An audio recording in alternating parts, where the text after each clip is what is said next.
이러다 거덜난다. 여러분 잘 보고 좀 뉴스도 나오고 있죠. 자세히 나오고는 있지 않고 유튜브를 보셔야 자세한 내용 나옵니다. 제가 자세한 내용 이제 굉장히 많은 욕을 지금 시작을 해야 되겠죠. 뭐가 거덜나느냐. 자, 정부와 가계가 진 빚이 바로 최근 큰 폭으로 늘면서 왜 늘었죠? 바로 대출을 받아가지고 주담대 대출을 받아가지고 집을 사가지고 집값 띄우기를 엄청나게 했고요. 이미 올라간 거 지금 잡으려니까 잡기도 어려워졌고 참 큰일 났습니다 지금. 그래서 2분기 말 처음으로 바로 빚이 3천조 원으로 정부와 가계 대출 이자만 이렇습니다. 가계 대출의 전체적인 돈이 바로 주택담보대출, 빚내서 집 사라, 빚내서 집 사라, 이렇게 얘기한 건 사실이죠. 그래서 이게 지금 이제 앞으로 어느 식으로 넘어갈지 참 큰일 났습니다. 제가 걱정하고 있는 것이 경기 부진에다가 지금 내수 경기가 완전히 꺾여가지고 지금 사람들이 돈을 안 쓰는 입장에 있어서 지금 어떻게 할 건지 감세 기조, 돈을 뭐 낼 것도 없고 기업들이 다 망하게 돼서 거기다 건설회사든 뭐 이미 다 롯데, 제가 굉장히 위험하다고 1년 전부터 말씀드렸죠. 너무 일찍부터 말씀드려서 그것이 문제예요. 그래서 아마 제일 위험한 게 저는 롯데지 않나 그런 생각을 하고 GS도 되게 위험하고요. 큰 회사만 얘기한 겁니다. 태영도 안 위험하고 뭐 괜찮다며. 왜 망했어? 에? 워크아웃 들어갔잖아. 그게 망한 거지 뭐야. 어디까지 해야 돼. 자, 그래서 세수 펑크가 계속되면서 국채 발행이 늘고 최근 부동산 영끌까지 끌어모아 투자했고요. 비투로 가계 부채마저 급증. 얘네들 또 영끌 시작됐죠. 조금 5억 7억 선. 그래서 이거 어떻게 되느냐. 전세 들어가기보다는 이 내용이 이렇습니다. 영끌이라는 거는 전세 들어가서 5억 6억. 이게 옛날에는 4억밖에 안 되는 집을 갖다가 내가 지금 5억. 그것도 전세 대출로 이자 놓고. 이럴 바에 집을 사가지고 전세 대출로 4억 받은 거를 은행에다 이자 놓고, 이거 옛날에 우리 늙은 사람들이 써먹었던 거죠. 죄송합니다. 늙은 사람들이 집을 살 때, 전세 들어가느니 집 사자. 그래가지고 이자 차라리, 그때는 전세 대출도 없었어요. 그러면 집을 사게 되면 주담대 대출을 받았죠. 지금이나 말도 안 되는 전세 대출이 있어가지고 갭 투자라는 게 생긴 거 아닙니까? 내 말이 틀려요? 이게 문제의 발단인 겁니다. 아시겠어요? 그래서 지금 문제가 확산이 되면서 이제 3천조 원이 넘어갔습니다. 여기 3천조 원이라는 걸 계산을 잘 하셔야 되는 게, 여기에 기업 이자와 자영업, 전세대출 뭐 이런 거 다 합치면 7천조 이상이 저는 될 것이다. 전체 빚을 얘기하는 거죠. 그래서 나라 가계빚은 올해 2분기 2,998조 원에서 44조 원이 바로 몇 달 만에 늘어난 겁니다. 빚내서 집 사라. 부동산 값 떨어지면 우리나라는 완전히 망해버리기 때문에 이거를 윤석열 정권에서 알고 있습니다. 우리들도 다 알고 있는 거 아닙니까? 그렇다면 이걸 기다리고 참아야 되는데 그러지를 못하고 그냥 5퍽, 6억 퍽, 7억 퍽, 8억 퍽 내가지고 계속 이자를 붓고 빚을 내서 집을 사는 거예요. 뭐가 어떻게 되는지도 모르고 우리같이 늙은이들은 이미 공부가 다 돼 있기 때문에 무슨 짓 하고 있는지 뻔히 알고 있는데, 젊은 애들 그리고 중간 담아는 상공사공을 중간 담아라고 하지요. 이것들이 이게 공부가 안 돼 있고 샀다 팔았다 해본 적도 없고 경험도 없고 뭐 공부를 하자니 맨날 일하고 집에 집구석 들어오면 밥 먹고 자기 바쁘고, 이게 뭐가 뭔지를 모르고 오줌을 못 가리는 거죠. 한마디로. 이런 얘기를 해주면은 어쩌고 저쩌고 니 깐 게 뭐냐, 지금 집값이 오른 거 아니냐, 2021년 문재인 때 오른 값에서 더 이상 안 올랐거든. 몇 군데 빼고, 연예인들이 올려놓은 거 빼고. 그래서 경기 부진 영향으로 2년째 세수 벙커에다 상반기 재정 집중 집행 기조까지 겹쳐서 국고채 발행이 지금 무지하게 늘어났고, 이는 결국 채무 급증으로 이어지고 뚜렷한 세수 기반 확충 없이 이어지는 감세 정책도 재정 기반을 취약하게 하는 요인으로 주목이 되고 있다. 국가 채무의 GDP 대비 비율은 50.4. 1982년 관련 통계 작성 이래 가장 높았다고 합니다. GDP 대비 국가 채무 비율은 2011년에서 19년 30%에 머물다가 2020년 문재인 때죠. 40%로 내가 이때도 얼마나 문재인이었냐. 천조 이거 어쩌려고 그래. 아우, 진짜 다 성렬씨 때문에 죽겠네, 진짜.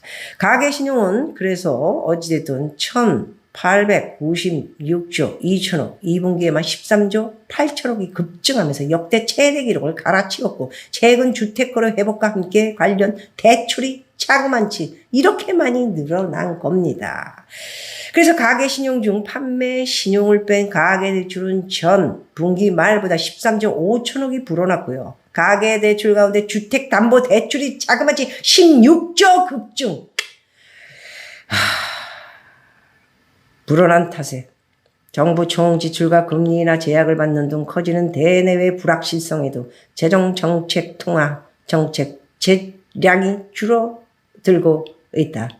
그래서 나라 가계비 증가세는 앞으로 더 내수 회복을 제약할 수 있다라는 요인이 나오고 있습니다. 자, 그래서 이런 상태에서 우리 복현이 아저씨, 이복현이죠. 예, 복현이 아저씨가 금융감독원장이 갑자기 말을 자꾸 이 말했다 저 말했다 한 거 아니냐 하니까 화를 내면서 대출금리 인상은 당국과 무관하다. 시장 들쑤셔놓고서 이런 이야기를 한다? 무슨 내용인지 한번 들어보세요.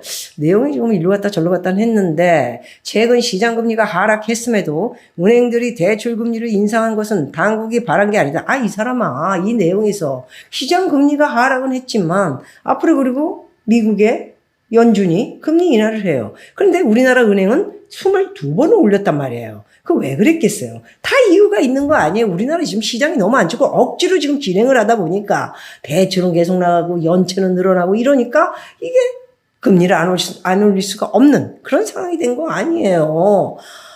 복현이 형 왜 이래 진짜. 그래서 연초 은행들이 설정한 가계대출 목표치보다 빠르게 대출이 늘었는데, 은행들이 속도 조절을 위해 가장 쉽고 이익이 되는 주택담보대출 금리 인상으로 대응을 한 것이다. 나는 금리 올리라는 얘기 안 했다. 이 얘기를 지금 하고 싶은 것이죠. 왜 검사 출신답게 짚고 넘어가는 거죠. 나중에 이거 뭡니까? 수갑입니다. 그런 것들이, 아니면 뭐 어디 불려가가지고 또 이래라 저래라 따지고 또 깜빡이 넣을 수도 있고, 검사 출신이에요. 그래서 이 원장의 발언은 최근의 대출금리 인상을 관치금리로 보는 시장의 해석과는 차이가 있다. 지난달 초 금감원은 은행 부행장을 불러 모아 대출을 무리하게 확대하지 말라고 주문을 했다. 이후 은행들은 주담대 금리를 앞다퉈 올리기 시작했고, 5대 시중은행의 주담대 금리는 지난달 20차례였는데 22차례. 이렇게 제2금융권은 주담대 금리보다 은행이 낮은 역전 현상을 볼 때 이것도 약간 사쿠라가 있죠. 제2금융권이 변동금리니까 알고 보면 낮지 않을 겁니다. 그래서 이렇게 이복현 원장이 나는 올리란 얘기 한 적인데 왜 니네 마음대로 이렇게 올리고 사람들을 힘들게 만들어, 니네 한번 조사 한번 해볼까? 이게 뭡니까? 무섭게 왜 이래요? 에? 그래서 현 정부의 가계부채 대책은 명확한 목표와 전략도 없이 온탕냉탕으로 오갔다. 지난해 대통령의 은행은 공공재 발언 이후 은행은 공공재. 은행이 공공재 측면이 있기 때문에 공정하게 투명하게 거버넌스를 구성하는데 정부가 관심을 보이는 것은 그거는 관치의 문제는 아니라고 생각합니다. 나 이 말 듣고 진짜 엄청 무섭네. 왜 그래요 진짜.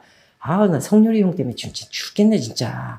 그래서 금융당국은 대출자 부담을 줄여야 한다며 시중은행의 대출금리 인하를 압박했죠.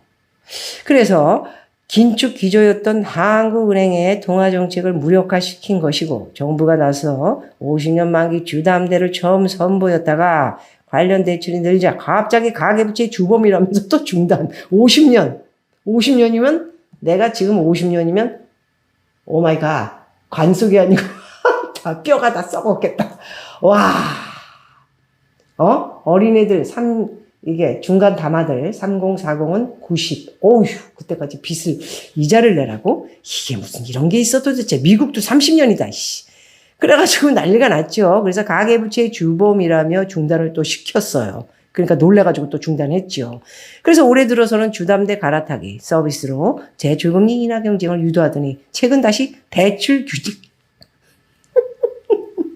대출을 또 규제를 또 하고 이게 지금 무슨 법이 이래요. 어떻게든지 부동산 내려가면 또 올리려고 정책을 또 바꾸고 또 내려가려고 그러면 또 다시 올려서 다시 또 이렇게 올려가지고 또 이렇게 집값 뛰는 걸 막고 이거 어떻게 하려고 그러다 보니까 정책이 아니고 정말 냉탕 옹탕 이게 무슨 정책을 하고 있는 건지 알 수가 없는 목표와 전략도 없는 네 대통령 혼자 하는 건 아니겠죠. 이명박 때 모든 사람들이 거기 와서 셋업돼 있는 거 봐가지고는 자 여기에 또 이제 이렇게 집값이 올라가니까 무섭죠. 이거 잘못되는 거 아니냐. 그래서 9월부터 스트레스 DSR 2단계 집값 상승세 꺾일까?